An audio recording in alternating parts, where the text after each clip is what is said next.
ঘুরে দাঁড়ালো বিএসএনএল। জুলাইয়ে জুড়ল 29 লক্ষ নতুন গ্রাহক, দিশেহারা জিও এবং এয়ারটেল। গত জুলাইয়ে রিচার্জ প্ল্যানের দাম বাড়িয়েছিল জিও, এয়ারটেল ও ভোডাফোন আইডিয়া। তবে সে পথে হাঁটেনি বিএসএনএল। তার ফল হাতে নাতে পেল সরকারি টেলিকম সংস্থাটি। ট্রাইয়ের জুলাই মাসের রিপোর্ট অনুযায়ী 3 বড় বেসরকারি টেলিকম সংস্থার গ্রাহক হারালেও লক্ষ লক্ষ নতুন গ্রাহক পেয়েছে বিএসএনএল। এতদিন যেখানে এর উল্টো চিত্র দেখা যেত। আসুন ট্রাইয়ের রিপোর্টে কী কী তথ্য উঠে এলো জেনে নেওয়া যাক।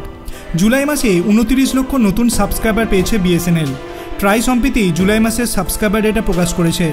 রিপোর্টে দেখা গেছে ওই মাসে জিও প্রায় 7 লক্ষ গ্রাহক হারিয়েছে, আর 16 লক্ষ মানুষ বিদায় জানিয়েছে এয়ারটেলকে। অন্যদিকে 7 লক্ষ গ্রাহক ভোডাফোন আইডিয়া সিম ব্যবহার বন্ধ করেছে। তবে অবাক করার মতো বিষয় হলো যে বিএসএনএল গত জুলাই মাসে 29 লক্ষ নতুন গ্রাহক পেয়েছে। ট্রাইয়ের রিপোর্টে আরও বলা হয়েছে, গত জুলাই মাসে 1,30,00,000 গ্রাহক নাম্বার পোর্ট করার জন্য আবেদন করেছেন। এর আগে গত জুন মাসে 1,10,00,000 মানুষ নাম্বার পোর্ট করার জন্য আবেদন করেছিল।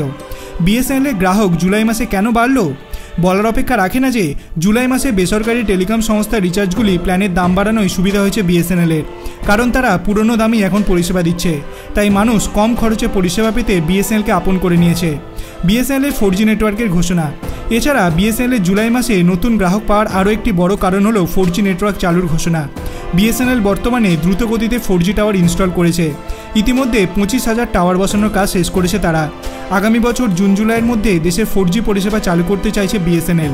ফলে গ্রাহকেরা আশা করছেন এখনকার মতো ভবিষ্যতে সুলভ মূল্যে 4G নেটওয়ার্ক পরিষেবা পাওয়া যাবে। আপনার কি মনে হয় এই চিত্রটি কি বিএসএনএল আগামী দিনও ধরে রাখতে পারবে? আপনার অভিমত আপনি কমেন্ট সেকশনে জানাতে পারেন। ভিডিওটি ভালো লাগলে লাইক করবেন, চ্যানেলটিকে সাবস্ক্রাইব করতে ভুলবেন না। ধন্যবাদ।